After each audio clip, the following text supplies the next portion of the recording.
Good morning everyone and welcome to the WasteNet meeting for October. Do I have any apologies?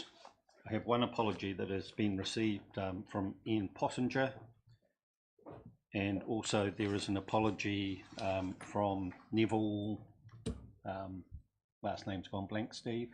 Councillor? Phillips, thank you. Thank you. Can I have a move that those apologies be accepted, please? Yep. Rob, thank you. And Peter, sorry, Barry.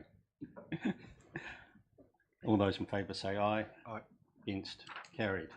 Are there any conflicts or other interests that people have at this meeting, please?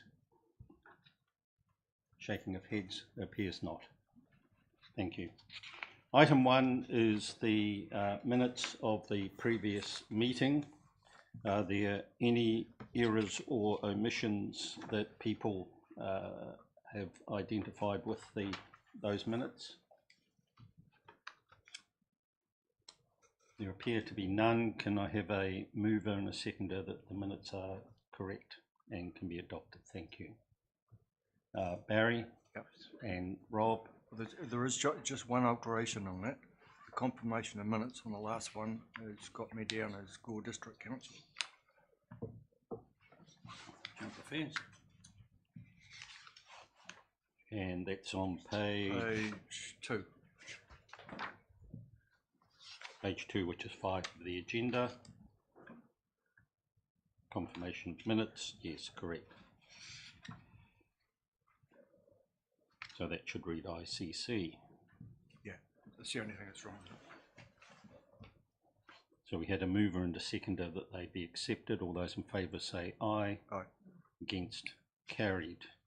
Are there any items that arise from that before we head to the main agenda?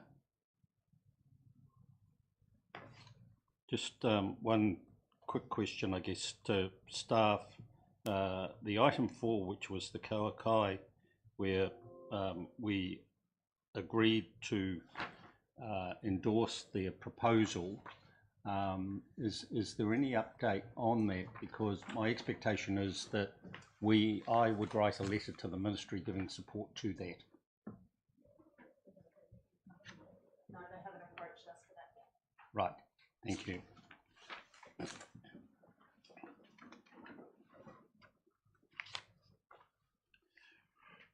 Right, the second item on the agenda is a presentation from Plato Creative.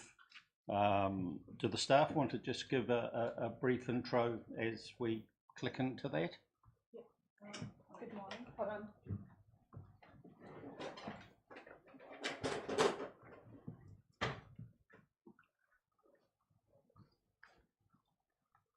And we can bring the Plato up on the screen now, thanks.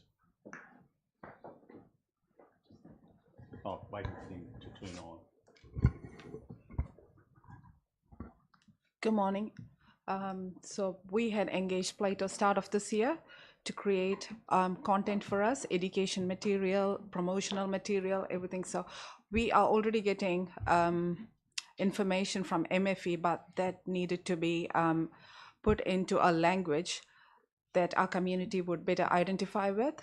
And it's appeasing to the community, and it's straightforward message to the community. So Plato has been doing some wonderful work to deliver that message to the community, put it in the right frame, put it in the right sense, make it simple, easy to understand. So Plato has been working in the background quite a bit, and we've got them here to present to you some really good campaign ideas and mascot that the community would better engage with.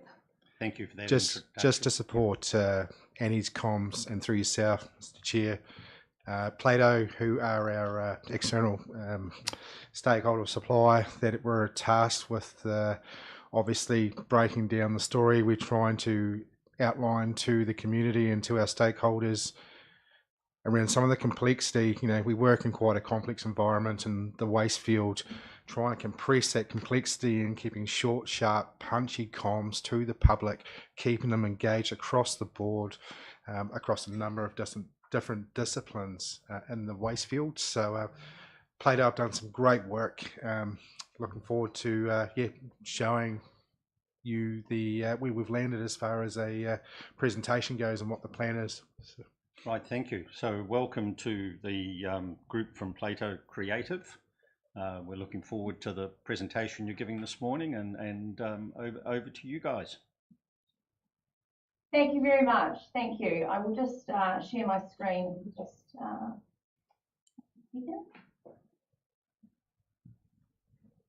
there we go. Thank you so much for that introduction. As was mentioned, we are Plato Creative. We are located in Christchurch, and we are very privileged to be putting our thoughts together for this new WasteNet campaign, which we're really excited about.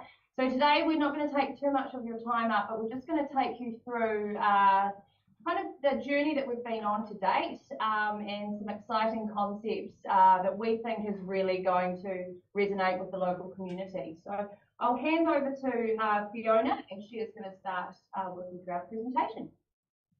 Hi team, so on that first page there's a lot of text there, and I'm sure you're all familiar with the vision for 2050. This has come down from the ministry, and then in the middle there we have WasteNet's vision that is by 2035 all our residents and businesses in the Southland region will have a better understanding of waste minimisation, and they'll be taking actions towards that. And our aim, of course, is to promote waste minimisation and resource recovery through these tools, through education, through communication. That's why we're here today to talk about all of this.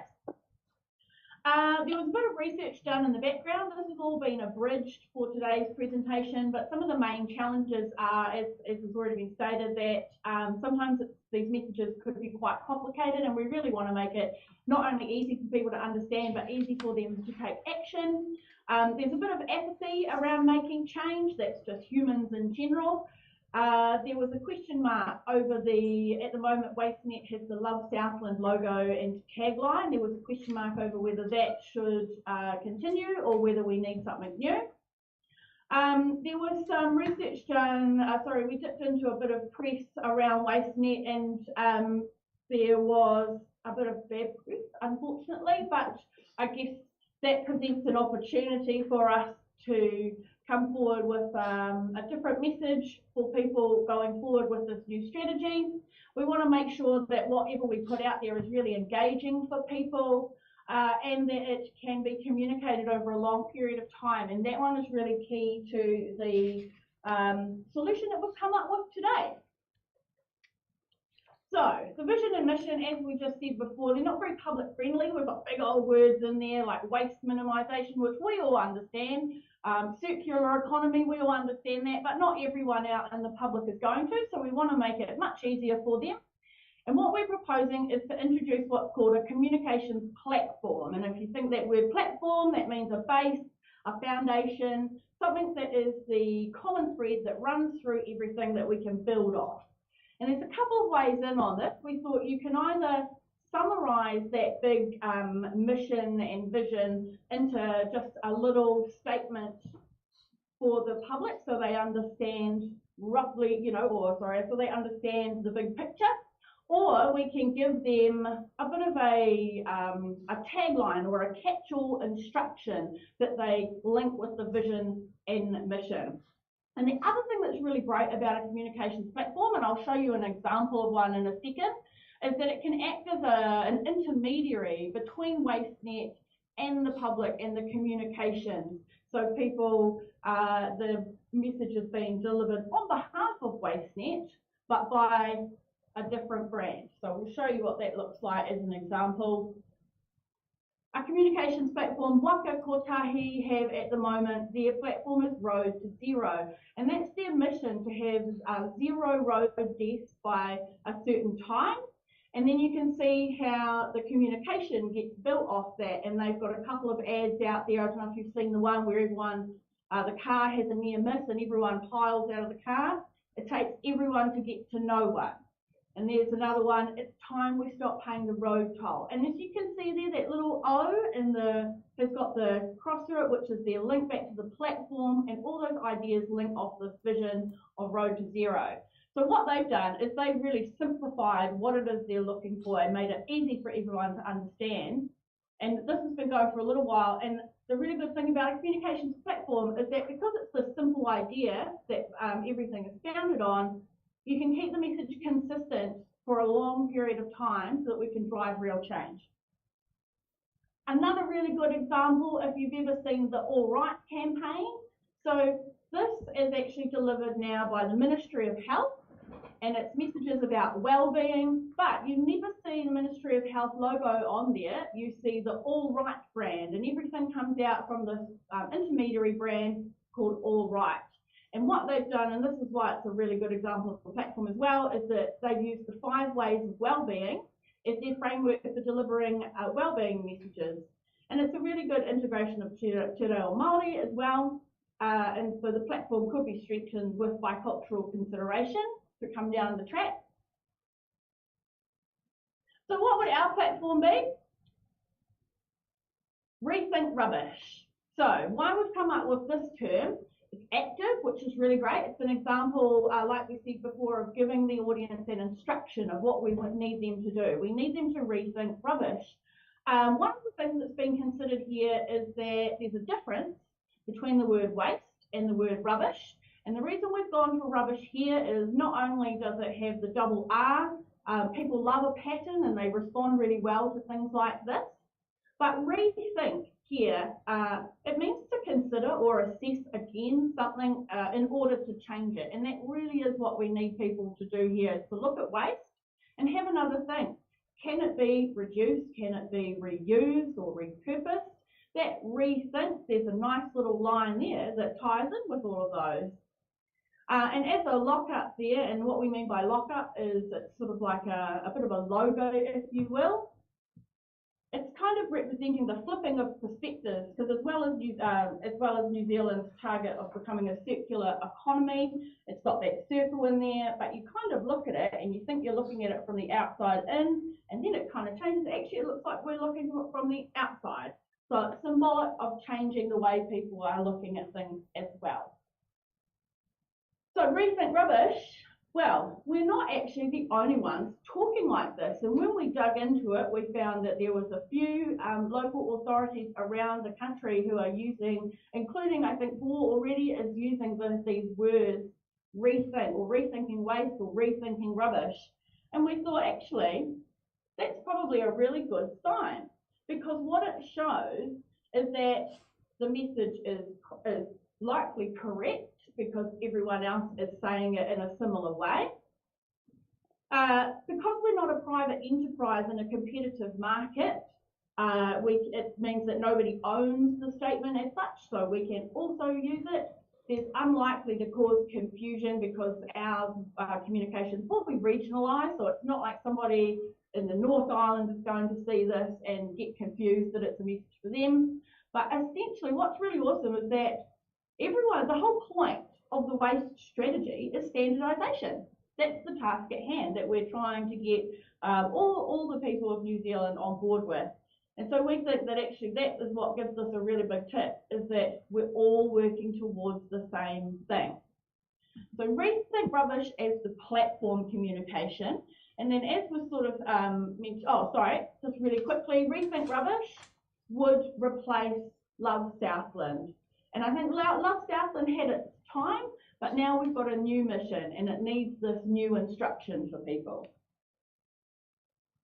So as was sort of prefaced as well, rethink rubbish, the platform, but actually we think that we could have some wins by introducing a mascot. And there's a little bit of an article there which proves that actually mascots, in particular when it comes to public service announcements or messages like that, mascots can be really effective in getting people on board, particularly around environmental issues. There's some examples there from America with Woodsy the owl and Smokey the bear, who had a real impact on people's understanding of environmental messages.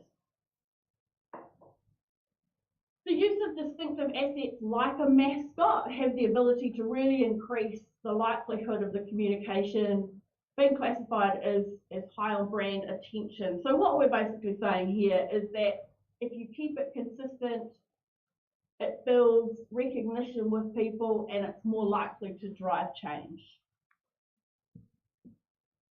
And we thought, when we're coming up with a mascot, here's an opportunity to walk the talk. We're telling people that we need for them to rethink rubbish, so let's do the same. So rather than create a new mascot, we thought, what if we actually lived this mission and we built the mascot from existing parts? So what can we reuse or repurpose to put this person together?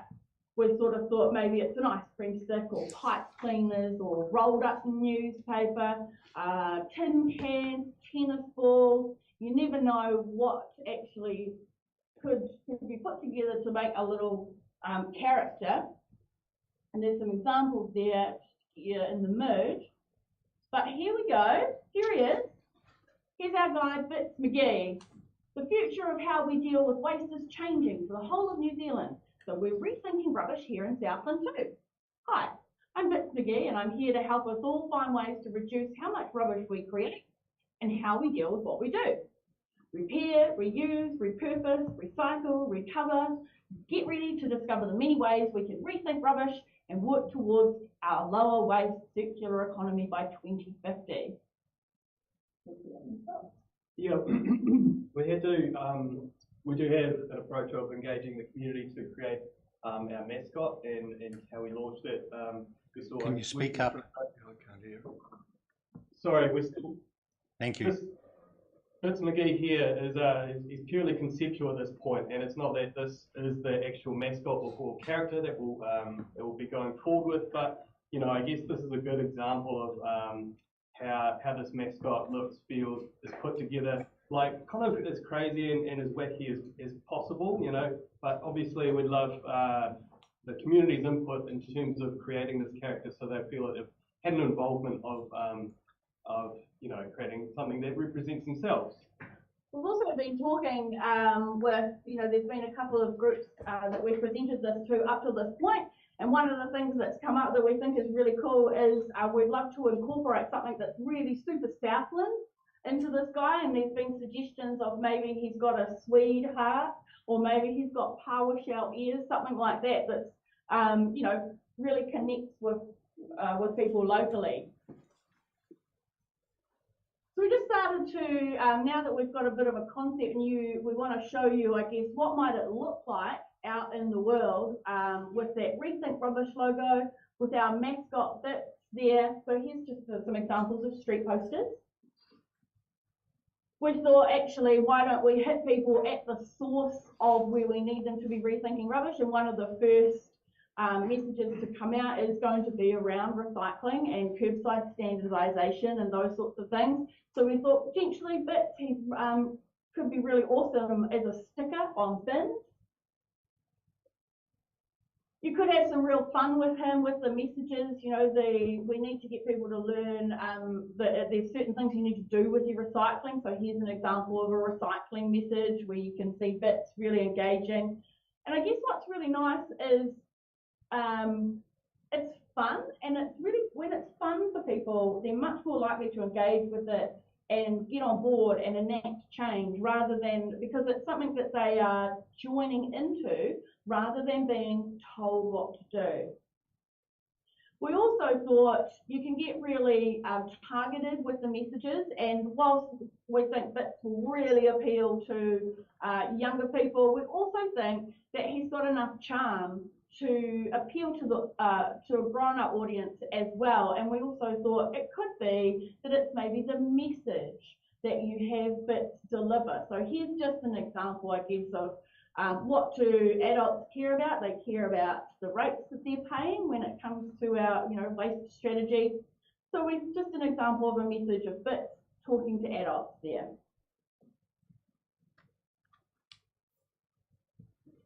So ultimately, we feel like this idea is going to give us the best possible chance of achieving those lofty goals set out by the ministry plan for 2050. This is definitely going to capture the public's attention, and therefore much more likely that our messages will not only be remembered, but that people will enjoy receiving them. We need this to last, so we think this has got longevity because it's a character. Your character can I guess they are the constant, and you can change the message they deliver. Really good examples of some characters who have longevity. If you think about Stickman for Pack and Save, he's been around for quite some time now, and not a lot has changed, I guess, about Stickman himself, but he has been able to deliver whatever message Pack and Save needed him to deliver. So Bits and Rethink Rubbish would be our voice, be the voice of our messages, and because he's really engaging and fun to deal with, and he would stand there in front of the WasteNet brand, any issues that the public might have or any past thoughts of who they think WasteNet are or what WasteNet do, we get to nullify that. We can connect with a really broad range of target groups across the region, from schools to businesses to residents. We just think it's going to be lovely to inject a bit of joy into a somewhat utilitarian topic, because we are talking about waste minimisation, and like we said, people are going to need to act, so we want to make it something that they want to do rather than they being told to do. We think there's an opportunity here to generate community engagement and involvement, and even better, put the Southland recycling initiative on the map in a positive way. So we've just got a bit of a draft timeline here that we're working through with the WasteNet team at the moment. So we are looking to launch Rethink Rubbish basically as soon as possible, but likely more within November, and then move through with our two key pieces of communication. The first one being curbside standardisation, and then again the glass implementation. So Bits and the Rethink Rubbish campaign concept will run across the following months. So we're looking forward to getting it live for you all to see. So some of those next steps that we're working through at the moment are we're working on a channel plan and some of that launch activity. So some of those channels that you might start to see Bits and the Rethink Rubbish concepts across print media, social media, outdoor, really, as Fee said, getting into the communities, schools and the businesses to get these messages across. And then we've also got some clever ways we think we can bring this to life through radio as well. And then also we're working with the team on creating a toolkit of assets that will be available for all of the councils, which will have flyers, bin stickers, direct mailers, social templates that align with the campaign concept, so that you can take those key messages that are coming from the ministry, put them together with our concept and toolkit, and get them out into the community.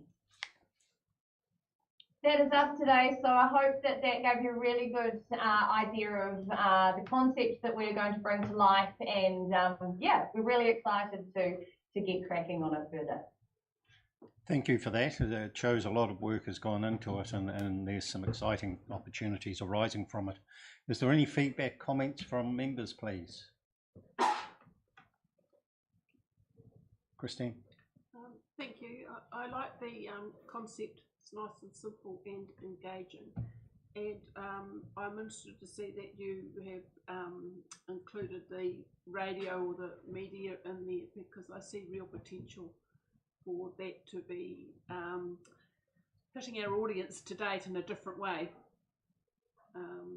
So I'd be interested just to hear a little bit more about what that's going to look like in the near future, particularly as if you're starting to do it in the next month or so. So I guess what you're flagging is for our next meeting, if we can just have an update as to progress. Yes, yes. Yeah, absolutely. We're working through all of that at the moment, and how Bits will start to come to life through radio. We've had a few initial thoughts around that. Maybe even a role of the R might come through through his character. But yeah, we've got some clever ways that it'll come to life, and we'll be sharing with those in the company.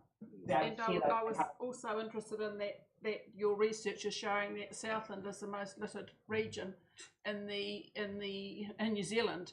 So if you're able to break that research down into which parts of Southland, I'll be interested in that too, because I think as a district council we have a part to play in addressing that. Yeah, sure thing. We can try and fish that out for you guys. I'm not sure if it went into the specific minutiae of by region, but certainly we can have a look for you. Yeah, that's something that the team are able to provide the background to. I think it's probably research that I think was limited and at a point in time, but we can give that breakdown of essentially where they did surveys right around New Zealand of different areas and what they came up with those figures. We can collect that info and provide it. That's good, and the type of litter as well. I can certainly see it on the sides of the roads, and that's an increasing issue, I think. That being said, I think that we're not the only ones who are having that as an increasing issue at the moment. I think probably a sign of the financial times. Thank you. Any other feedback, comments, Barry? Yeah, you mentioned the radio there. I'm quite impressed with the way it comes across the radios.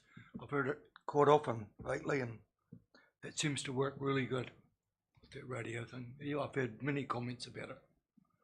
I was in the garden yesterday when one of the ads was playing. Yeah.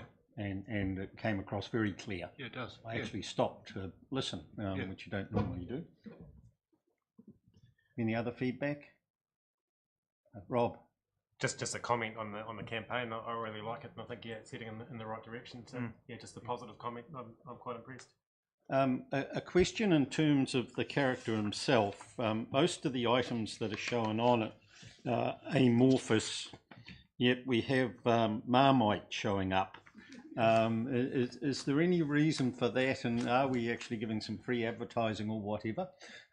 It's just conceptual, and that's where we would maybe look to find, like maybe there's a Swede or a PowerShell or something local that finds its place on bits. Yeah, we did. I get the as part of the concept that was his Kiwi heart. But yeah, that is. Yeah, work in progress, and definitely something that we would look to have something else in there. Yeah, no, we don't want to give free advertising to Marmite. Yeah, I'm a Vegemite fella. Yeah. Harry, yeah, I noticed there's no mentions of batteries here, lithium batteries. If anyone watched Sunday last night, it was a perfect example of what happens with lithium batteries, and we've got a real problem down near landfill. If one of the compactors runs over one, there's a real problem after that because it goes on fire. Yeah, and there have been several instances of fires there from batteries. Yeah, and it's an evolving issue nationally as well as here. Yeah, so something to think about. So this presentation kind of morphs into the item that we've got on our agenda, which is item 3, which is on page 11. Which is really just giving a summary of what we've got, including the graphics that were there. While we've got the guys from Plato Creative online, are there any questions in terms of the item that's in the agenda? I think the staff want to make a comment in relation to that. I will just add to some of the questions that Wagga brought up through yourself, Mr. Chair. Bits McGee's voice is very, very distinctive. The Plato team have been working around in that creativity space to see what that may sound like, bits may sound like, and some of the examples that they've provided through to Annie and Jackie have been absolutely superb. So will really resonate on the radio, will be quite catchy on the social channels, and sort of reinforce, I guess, that picture we're trying to portray to the public. So, and I'd like to acknowledge Annie and Jackie Nelson's efforts in mobilising this work stream with Plato as well. So. Thank you. Noted. Just to add to that, start of this year, we looked at all the adverts that we're playing currently on radio in our channels, and we felt that those advertisements need to be reviewed and, to make the message more simple for the public to relate to it. So that's what we had done. Jackie and I had engaged with the radio partners and revised the scripts to make it more pleasing to the public. Bits is not yet out on the radio channels, but you can hear them soon. There'll be some exciting ads. Any other comments, feedback? So we've got a recommendation there that the Waste Advisory Group receives the report. Christine, would you like to add to that we receive an update at our next meeting? He's happy to add that. Yes, and so you'll move that then, so that we note the report and request that we receive an update at the next meeting. Can we have a seconder for that, Barry? Thank you. Any other discussion? No, I'll put the motion. All those in favour say aye. Aye. Against? Carried. So to the team from Plato Creative, thank you for joining us. Exciting times ahead in that front, and keep up the good work. Thank you. Thank you so much. Thank you. So we'll reduce back to the one screen. Thank you. So we'll move on to item 4, which is on page 13, which is WasteNet Waste to Landfill Performance Update, which sets out really the trends that have occurred.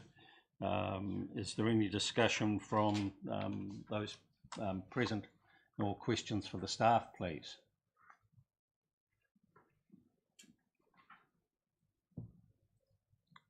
I think the key thing that's there is that the amount of waste being discarded and the amount of recycling taking place are both less this year than previous. Picking up on the discussion just a couple of moments ago, I'd be interested to know whether there is a corresponding trend in the opposite direction in illegal dumping. Is the waste going down because less has been generated or less has been put into the system? I don't know if staff are able to provide any comment.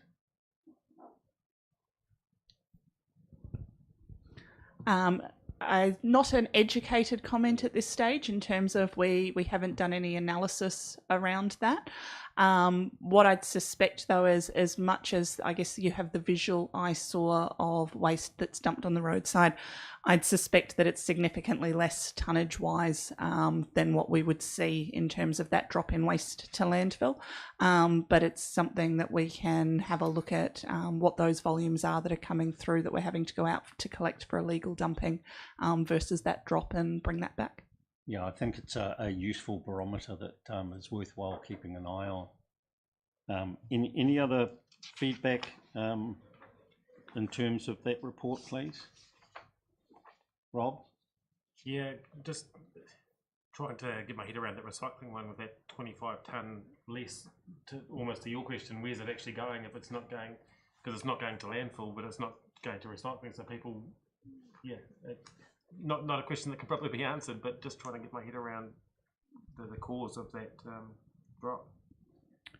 I think it's one that we're seeing a not dissimilar drop across waste and recycling, which may simply be that it's a time where people are consuming less at the moment and therefore discarding less. We've only got a very short trend there at the moment. It's one that we'll want to keep an eye on what the trend does. It's interesting looking at pages 16 and 17 of the agenda. When you look at the total curbside waste, ICC's at the 859, Southland District's at about a third of that, and Gore a little bit more than a quarter. When I go to the other side of the page and look at the recycling statistics, and under plastic, Southland Districts are about 2/3 of ICC, and further down in terms of glass, Southland is about 60%. So Southland seems to be more energetic or more responsive in the recycling when you compare the figures. Am I reading too much into that? So when we look at the recycling figures, when we are looking at the recycling figures, what's happening is the Southland loads and the Invercargill loads, they're not being sorted separately at the recycle South MUF, on the line. So what I've done is taken the bin weight, proportionate weight, and because it's not separately processed, I have to apply that proportionate bin weight to the entire load, which is Southland plus SDC. So this may not be an ideal representation, but yeah, proportionate.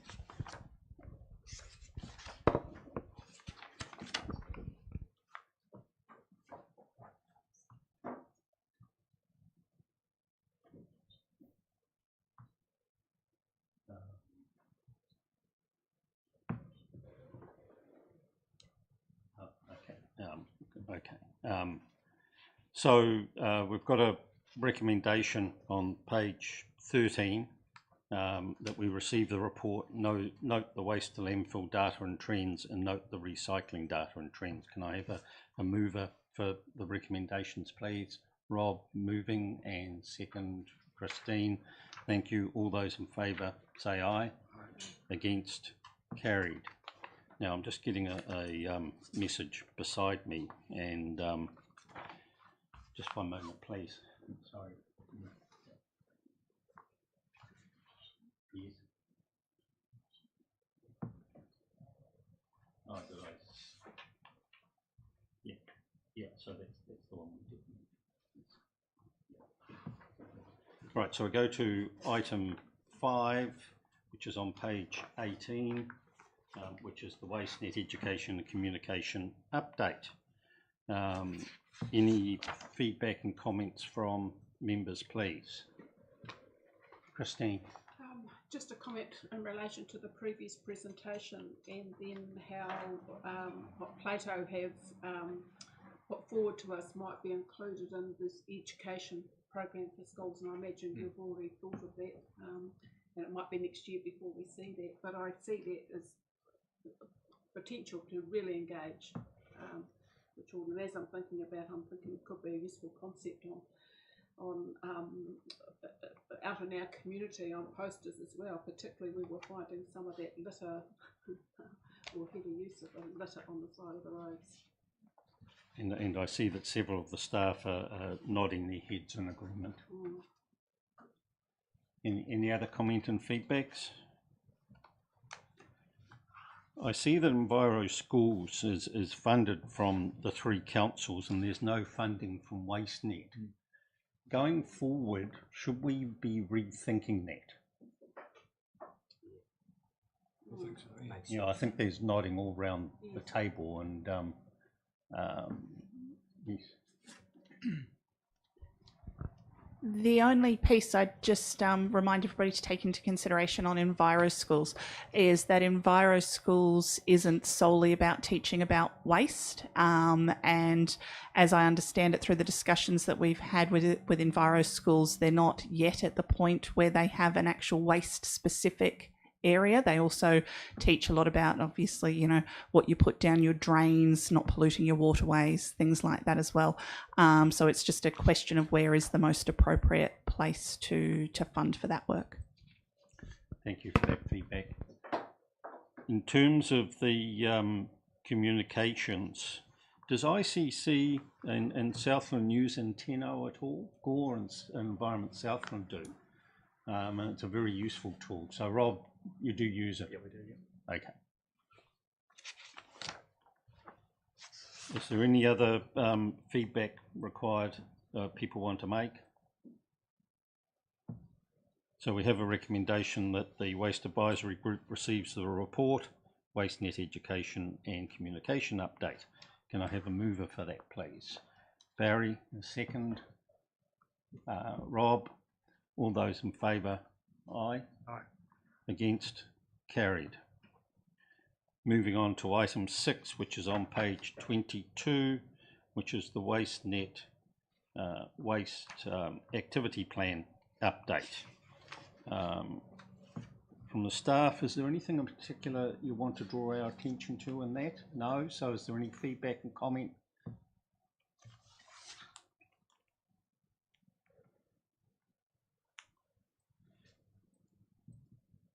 I guess first up, under the box for the separate glass collection investigation, there's a bullet point there: joint consultation is proposed by Strategy, Policy and Engagement. Can you please explain what that is? Referring to the ICC team that will lead the strategy on behalf of the 3 councils, the consultation process on behalf of the 3 councils.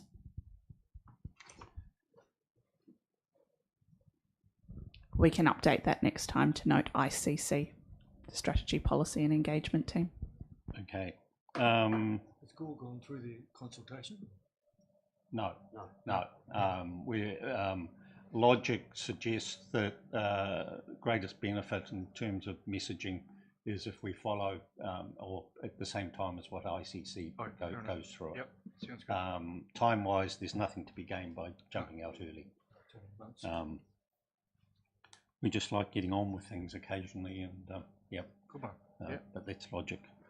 Right, any other feedback in terms of that report? There's a fair bit sitting in there when you look through each of those items. And we'll wait for the reports to come through. So there is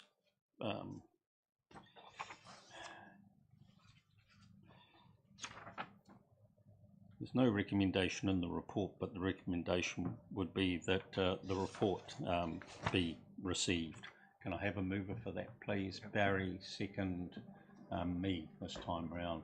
All those in favour say aye. Aye. Against, carried. Just one point, Mr. Chairman, just as a suggestion, I think I endorse the comments of other committee members about the comprehensive nature of these action plans. It did dawn on me when I read it, and I thought, I wonder how many just rank and file councillors that are not associated with WasteNet would know what the work program is. And it might actually be a good idea for each respective council to put this up to a committee of their council, so let collective members know what's going on the ground. There's a lot of good stuff here. Thank you.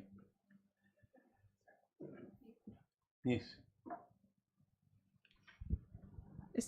I absolutely agree with that, and I guess I'd have a question then for the elected members of this committee. We've kind of been tussling with the idea of should the minutes go through to the respective councils, but it's pretty difficult to discern anything meaningful out of the minutes. And we did wonder whether or not at a staff level we should be suggesting that the full package of papers goes as an attachment to each council, but then that's a lot of content. I guess we'd be really happy to hear any feedback from elected members on how you think we might best do that. Rob. Yeah, we've had a similar kind of conversation around the Joint Shareholders Committee for Great South, and actually getting, rather than people having to read through all the minutes and the meeting, but actually doing a summary from each meeting of the key kind of points, because you can't really glean that from reading the minutes, but just key things that we want to point out from the committee, and I think that would probably be quite useful, just almost a one-pager or even a half-pager, but just some key points. And you're thinking that should be included in the council agendas? Yeah, and then that can be circulated around all the councils, and that keeps everyone in the loop. I think, Mr. Chairman, we've come from a background where there's been a little bit of hit and miss in terms of frequency of meetings, and a lot of elected members probably feel a little bit out of the loop, and this is a great way to get them back in the loop and back on song. All right, moving on to item 7 then on page 25, which is the curbside recycling bin inspection. It's fairly straightforward, an exciting initiative. Good to see that it's proceeding. So is there any feedback or comments that people wish to make?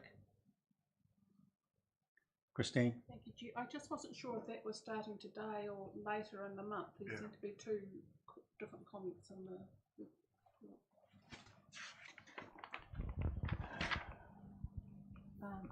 To answer that question, we were planning to do it last week, from just after the school holidays, but unfortunately the weather hasn't been that good. So this week we are seeing some promising days, probably tomorrow, day after, so we might just see how it goes, and then once we start off we need to keep going for like 2 weeks. So just want to get that 14 days when it's good weather and we are able to kick that off. Thank you. Thank you. It will be interesting data to receive back. The question I had was that in looking at the process for inspection, if it's found to be contaminated, will the bin be emptied? Erin, can you help?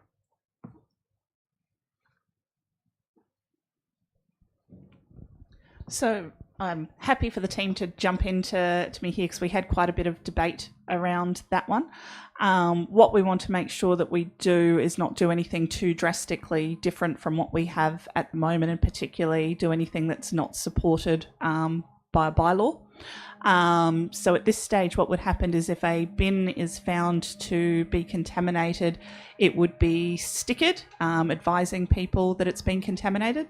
There would also be some additional educational material provided to them. And Annie, as I understand it, when it's stickered, it's not collected that week, but will be collected the following week. So essentially you get a bit of a inconvenience of not having been collected that week. Thank you. Any other feedback or comment, Barry? If that happens, like we get air bins every second week. So if there is one that's contaminated, is the truck especially going to go back to empty that bin? No, it'll be just collected as part of the next routine fortnightly collection. Rob.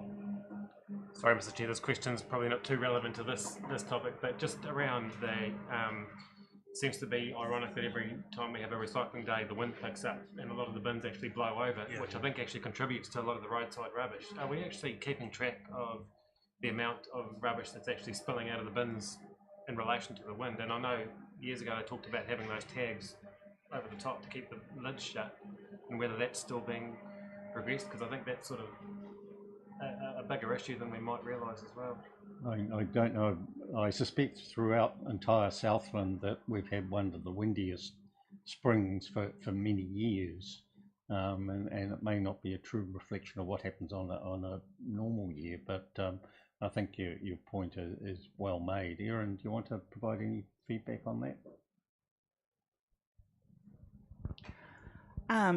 So the bin tags is an interesting one, and it's just been tied up a little bit with the transfer of bond contracting. Generally, the contractors don't like the bin tags because they feel that it stops the bin opening and then they have to get out and adjust the bin. Be honest, in my experience of having introduced them in Central Otago, the contractors weren't very comfortable with them, and then once they were put on, they got used to them pretty quickly. So now that there is obviously new management in place with Wasteco, we'll pick up that conversation with them. I guess part of the question that I put to elected members is there's a couple of ways we could go about the bin tags. One is that we could fund them as part of essentially, rollout of an initiative where we actually pay for them. I forget the exact amounts, but I think they were about $7 roughly a tag last time we looked at them. Or the other option is that we can simply have them available for purchase at the front counters of each of the councils and just provide an education plug for them. Thank you. Any other feedback, comments?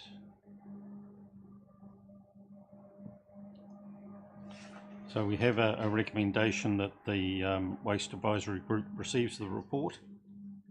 Oh, sorry, Christine, thank you. I would just endorse looking further at the tags, and also if there's funding within WasteNet for that to be done. Today I put my bin out being a Monday for the first time for 6 weeks because of the wind issue, and as I drove out of Winton a fortnight ago, I think it was, every bin on the main road was lying on its side, and there was just rubbish going everywhere. So given the wind we've experienced for the last month, or 6 weeks at least, obviously, then I think we need to be proactive about stopping the littering that's happening as a result of the wind events that we've had.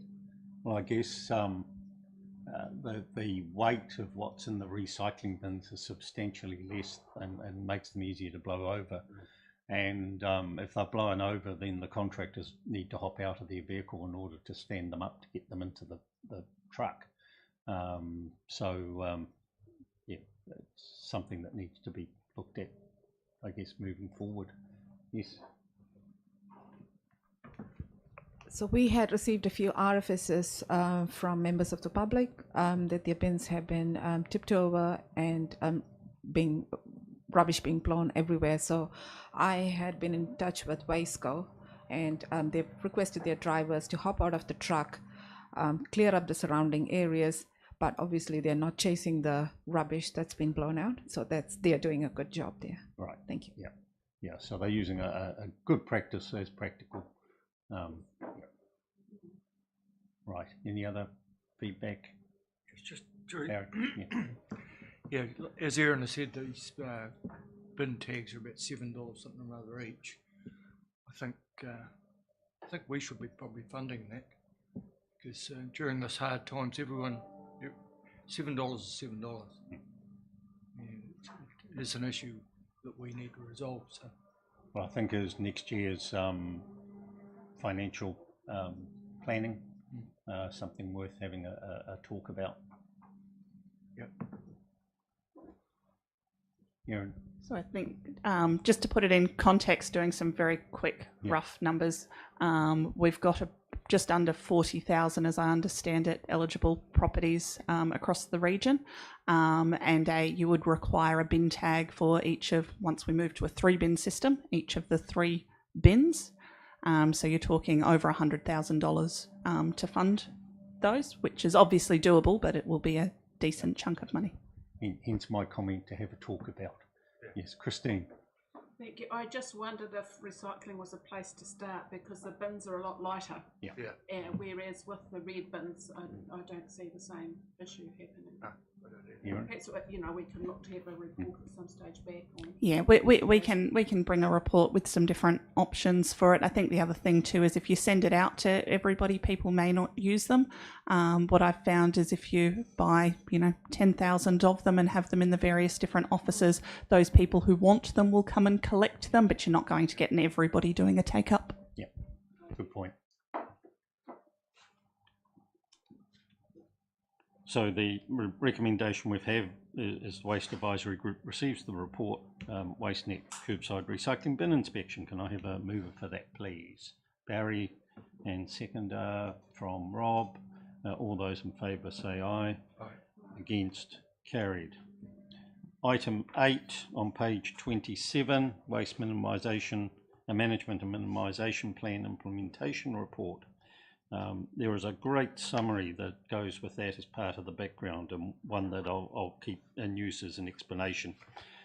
Is there any feedback or comment that people wish to make?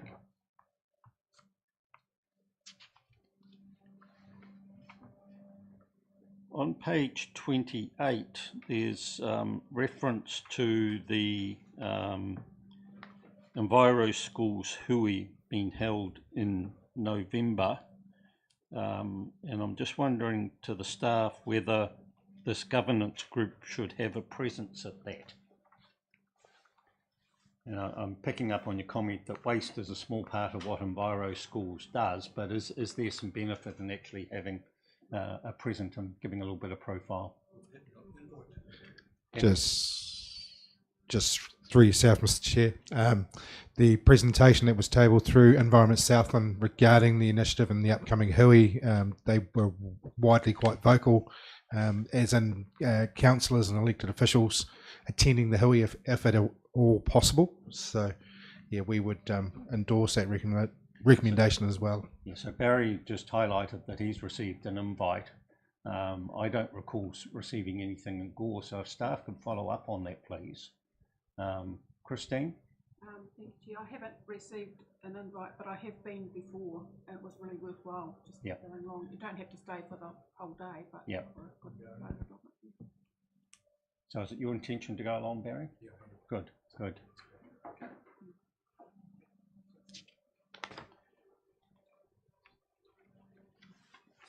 On page 29, there's reference to the KPI and data reporting and 3 bullet points highlighting ICC internal measures for KPIs, LTP measures and WasteNet measures. Aaron, can you just expand on that a little bit, please?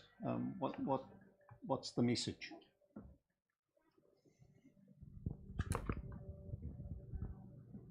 I can take that one, thank you. So I had gone through the KPIs and put them into 3 categories just for better observing the trend. So put some for internal, just for us to see how we are doing when it comes to recycling, diversion and waste that's been discarded to landfill. Then we had a set of KPIs that we regularly reported in the LTP, but the internal measures are sort of like per capita on those LTP measures. It's just for better understanding how waste is performing now and compared to when the previous years. And the WasteNet measures are, again, those KPIs that were for ICC is being calculated for GO and SDC and ICC together now and being reported out as WasteNet KPIs to WMG and to WAG as well.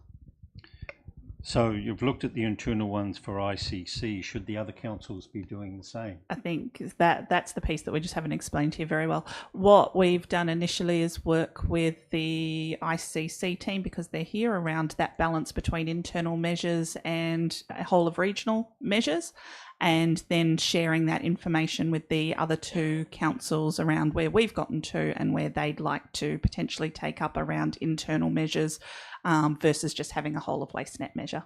Right, thank you. The item paragraph below that talks about the community grant scheme that opened on the 18th of September and closes in 3 weeks. Has there been much response to that to date?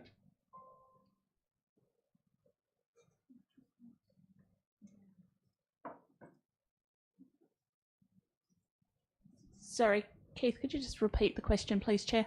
Yeah, so the applications for the community grant funding are open at present. It's about halfway through, so has there been much response? Sorry, I didn't hear that question initially, sorry about that. We have just one application at this stage. Right.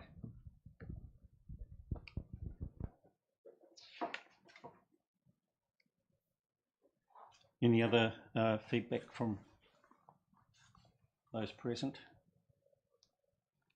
I'm just getting a little concerned in terms of the key curbside standardisation that comes into force on the 1st of February, which is 4 months away, and we lose a month and a bit over the Christmas period. Material from MFE has yet to arrive. So just, I guess, to note that. I think, how do I say this respectfully? I don't think we ever put all of our cookies in getting all of the information that we would require from MFE, and we always had a bit of a plan of intending that we would have to at least very much supplement that information, if not provide the information ourselves. So that's well progressed at the, I guess, at the WasteNet level around what we need to do, regardless of what we get from MFE. Right. Pages 31 and 32 is a comprehensive table of the action tracker. Are there any feedback or questions that people have? Barry? Yeah, on page 30, battery disposal project, it mentions Mitre 10. Has the staff had a word with them about these lithium batteries?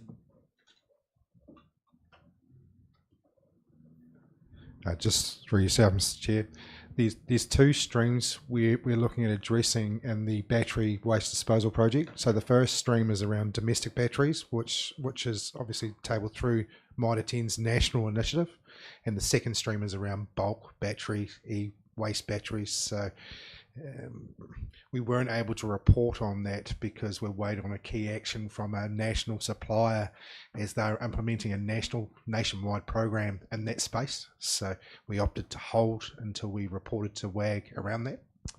But from you're talking from a combustion perspective of the battery, the way that these batteries are actually stored and what they're stored in, I believe, have been known to take impact. So yes, they would combust. If they were to combust, they would combust. However, it would be a contained combustion, so, and an isolated location of how they're stored. Christine? Thank you, Chair. I think there's a report to come back to us in December, isn't it, in Yes. relation to the battery, so we can expect to see some clear information at that time. And it was also something that when we visited AB Line, they talked about the risk, and already had an incident just recently where one of their vehicles drove over the battery, so they expressed their great concern around this issue. WasteNet have been up with AB Lime in the last 3 weeks onto the landfill, and we've met with the health and safety team. There have been 7 instances this year alone around e-batteries. So yeah, we are aware of the significance of this, and we're working as diligently as possible. So. In part, it links through to what's described as item 2.4 at the bottom of page 31. That's in terms of advocacy to central government. And when we have by the time we have our next meeting, I expect that we will have ministers appointed to their appropriate portfolios under the new government.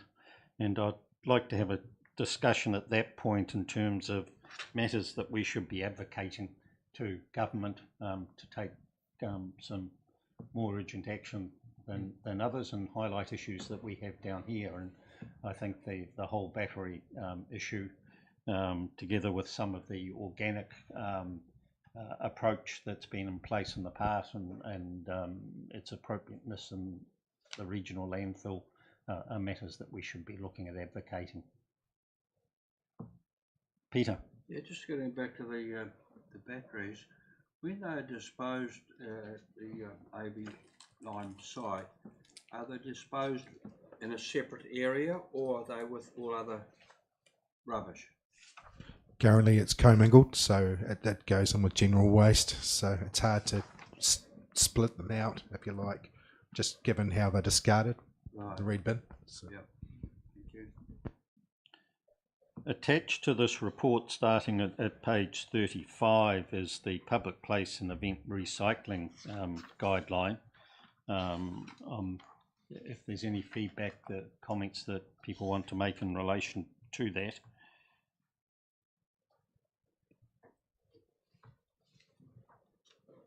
I guess the note that I made on page 39 of the agenda was really in relationship that where there are large-scale events, in most cases they require consent from councils, be it for land use consent or health consents, etc. So implementation of this initiative, which is a great one, is really for the councils to implement and follow through. So I just note that. One thing I think that that discussion document is a little light on, or guideline is a little light on, is event signage, not only on the day but leading up to it. So where there are major events, you tend to see signs all over the place beforehand, and I think that the guidelines capturing them as well would be useful. Just to highlight where practical to use signage that's capable of use on more than one occasion, or with materials that are more environmentally sensitive than others. So I guess a move away from some of the plastic signs that we've had in the past to something that is capable of being recycled. That's more an observation than anything else. Is there any other feedback or comments in terms of the report? Just Peter. Regarding a large event like at Rugby Park and racecourses around the region, there's virtually no recycling done at those venues at all. Everything goes into the same bin. I know at Rugby Park there's about 58 bins, and everything goes into those bins. So we're not sort of promoting it too well around the region, even at racecourses. It's the same at the racecourses. Yeah, although I take this as this report is the beginning of a more engaging approach to encourage it to be adopted. Happy to speak to that. You'll have seen from, and apologies Peter, you won't have seen this, but for the other elected members, there's an action plan that talks about the WasteNet priorities based on obviously the staff capability and the various different tasks that we have to do. This year was very much focused around education in schools and that radio and media advertising. The business plan then has a next step of moving into how we promote waste minimisation with businesses, and and that would very much pick up those sorts of community-based events as well, because absolutely most businesses around the place, as well as most event holders, aren't getting into that diversion space yet. Thanks, Aaron. On page 62, Appendix 8, it's a report really from 2012, and it surprised me that in the results at the bottom there were X's or unknown quantities for the materials recovered and percentage-wise. I doubt you're in a position to actually provide any figures from those. So that's under results on page 62 of the agenda 28 of the guidelines. I'll need to come back to you on that one. I need to look up the figures and come back to you. All right. Any other feedback then, Christine? Just in relation to this document, when was it last updated? Aaron?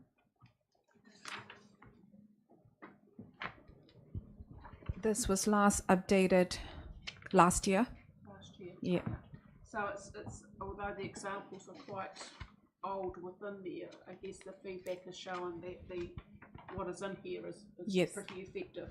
It's just a starting point. We need to revise this and align it with Great South's event policies as well, and then bring out an updated document. That would be good, thank you, and I always find it helpful to have examples, completed examples in the documents for those who are going to use it. It's good information to them about how to do it and things they may not have thought of. Thank you. Thank you. Any other comment? All right, we have a recommendation that the Waste Advisory Group receive the report. Can I have a mover for that, please, Barry, and a seconder? I'll do that. All those in favour say aye. Aye. Against? Carried. That brings us to the end of the public session. I'd like to move that we now move into public excluded. Yes, Erin, before we do. Just before we move out of the public session, and unfortunately she's not sitting down the back anymore, but I did just want to thank Jackie Nelson, who's done a significant amount of work on that community engagement piece. Jackie will be moving on from WasteNet and ICC ahead of the next meeting, and we're currently in the process of recruiting for her replacement, but just wanted to say thank you to her for the great work that she's done. Totally agree. Thank you. I think that whole initiative and the work that's gone into it is excellent. So I'd like to move that the public be excluded from the following parts of the proceedings, and that's consideration of the minutes of the public excluded portion of the Waste Advisory Group meeting of the 11th of September. And the reason for doing so is that necessary to protect information of commercial sensitivity as set out on page 3 of the agenda. Can I have a seconder for that, please? Barry, thank you. All those in favour? Aye. Against? Carried.